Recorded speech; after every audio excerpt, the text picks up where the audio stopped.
This is going to be a quick mini lesson on customary weight conversions. Some real quick points of reference is we have tons, pounds, and ounces. It's good to know how big each one are. 1 ton is about the weight of a full-size polar bear. Now, I've never really seen a full-size polar bear up close except at a zoo. They look pretty massive. 1 pound, 1 ton also equals 2,000 pounds. So 2,000 pounds is 1 ton. A pound, 1 pound is equal to the weight of a football or a loaf of bread. It's also important to realize that 1 pound equals 16 ounces.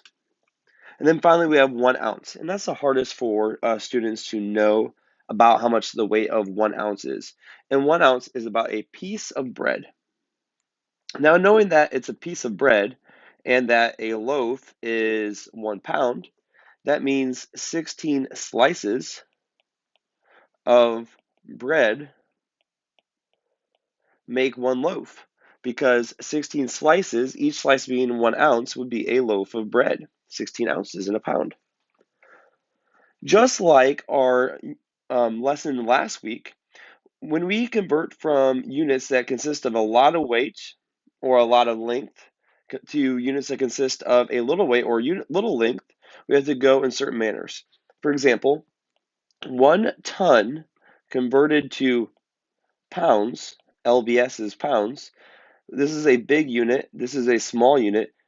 To get from there to there, you have to multiply because you're going to have a lot of these that equals 1 ton. Going vice versa, so a little weight to a lot of weight, if we're looking at something like 32 ounces to pounds, this is a small unit, ounces. This is a bigger unit, pounds. Here we're going to have to divide because it'll take less pounds to equal 32 ounces, as in less than 32 pounds equal 32 ounces. With that said, let's practice some conversions. So we have 3 tons equals pounds. Well, tons are big. Remember, that's like three polar bears going to pounds in this case, which are small. So we're going to have to multiply by 2,000 because there's 2,000 pounds in a ton. So basically, how many loaves of bread would 3 polar bears weigh is what it's asking. Or how many footballs would 3 polar bears weigh? So 3 times 2,000 equals 6,000 pounds. So 3 tons equals 6,000 pounds. Here we're going from 5 pounds to ounces. So now our pounds are bigger compared to our ounces. And again, we have to multiply. There are 16 ounces in a pound. So we take 5 times 16, or 16 times 5. I know that 10 times 5 is 50, and then 6 times 5 is 30. So that would be 80 ounces. Basically, what we're saying is 5 loaves of bread equals 80 slices of bread. Here we got some trickier conversions, and these are going from a small unit like ounces to a bigger unit like pounds. Now, this blank here just means there's going to be some ounces left over, and instead of writing it as a fraction or decimal, we're going to write it as leftover ounces. So we have to divide to go from small to big. There are 16 ounces in a pound, so we take 35 divided by 16. Well, I know 16 times 2 is 32. Subtract, I get 3 left over, and these 3 left over are my remainder, and my remainder is 3 ounces. So it would be 2 pounds and 3 ounces. Finally, make sure you pay attention to this problem right here, because this is what our classwork is going to be on a little bit this week. We're converting pounds to tons.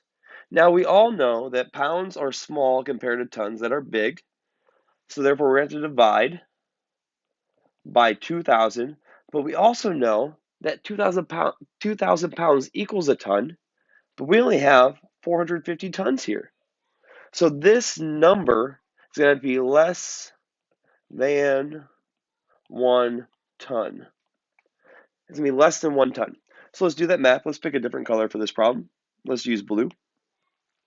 So we have 450 divided by 2,000. If you need to, let's go back and watch my decimals lesson on dividing and getting decimals in your quotients to help you out here. So 450 divided by 2,000. Well, let me write that a little closer. So 2,000 goes into 4 0 times, goes into 45 0 times, goes into 450 0 times. Add a decimal point in your dividend, annex a 0, bring up your decimal point. 2,000 goes into 4,500 twice. That equals 4,000. Subtract, we get 500 left over. Add a 0, bring it down. 2,000 goes into 500 twice. That equals, 2,000 goes into 5,000 twice. That equals 4,000. Subtract, we get 1,000 left over. Annex a 0, bring it down. 2,000 goes into 10,000 5 times. That finally works out perfectly to 10,000. We have nothing left over. So our answer is decimal point 225 thousandths of a ton. I hope this makes sense. If you need to, go back and rewatch parts of it or send me an email asking for help and we'll get you worked through this. Thank you.